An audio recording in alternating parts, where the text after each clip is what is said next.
Найпомітнішою акцією кампанії став громадський форум «Зміни, яких ми потребуємо». Захід відбувся 19 березня 2010 року в Українському домі з метою започаткувати новітню традицію у відносинах суспільства і влади та стати незалежним майданчиком своєрідної співбесіди для глави держави, якого громадяни наймають на роботу та платять йому зарплатню. Нам було просто цікаво побачити, яким чином громадяни без фінансових мотивацій, без того, щоб їх там за руку приводили, запрошували, довозили, годували, поїли, могли б прийти на форум, де могли б задати питання новій владі, але в той же час, де у них не було ніяких інших мотивацій, крім власної позиції. До організації форуму долучилося майже 500 людей із різних регіонів України і майже 30 представників медіа. Проте громадський форум відбувся не у запланованому форматі, а за участі картонного президента. Віктор Янукович таки не відгукнувся на запрошення від десятків тисяч громадян з усієї України. Учасниками форуму стали провідні українські експерти, які обговорювали головні проблеми в Україні, а також можливі шляхи їхнього вирішення. Це дуже важливо зрозуміти і усвідомити, що жодна влада вона не збирається віддавати нам свої права, тому що права людини вони обмежують державну владу.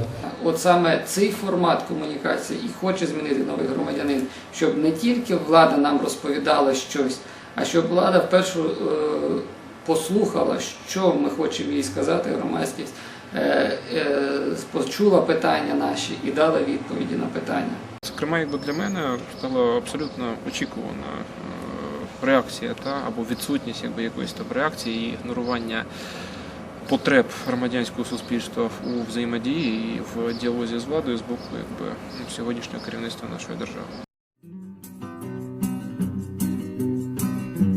Чом ти не прийшов, як місяць зійшов? Після форуму новий громадянин організував протестний похід кількасот громадських діячів, експертів, журналістів та студентів від Українського дому до адміністрації президента як реакцію громадськості на відмову Віктора Януковича прийти на форум. Своє ставлення до того, що президент не дослухався до громадськості. Під час походу президенту України передали збірку запитань від українців, поставлені в рамках ініціативи з питань новообраного президента. Ми прийшли сюди, аби передати питання від понад 1000 людей, які поставили упродовж 4 місяців в рамках ініціативи з питань новообраного президента на сайті «Українська правда». Це звернення громадян було підписано десятками провідних громадських організацій з усієї України. Символічною акцією у відповідь на перший прокол президента у спілкуванні з громадськістю став масовий прокол повітряних кульок під адміністрацією президента учасниками ходи.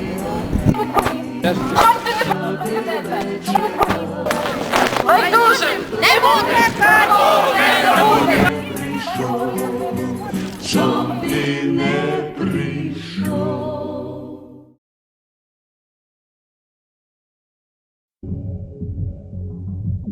Другий етап кампанії почався у квітні 2010 року. Кампанія спрямована на вироблення, популяризацію, широку суспільну підтримку та встановлення громадськістю нових правил в Україні.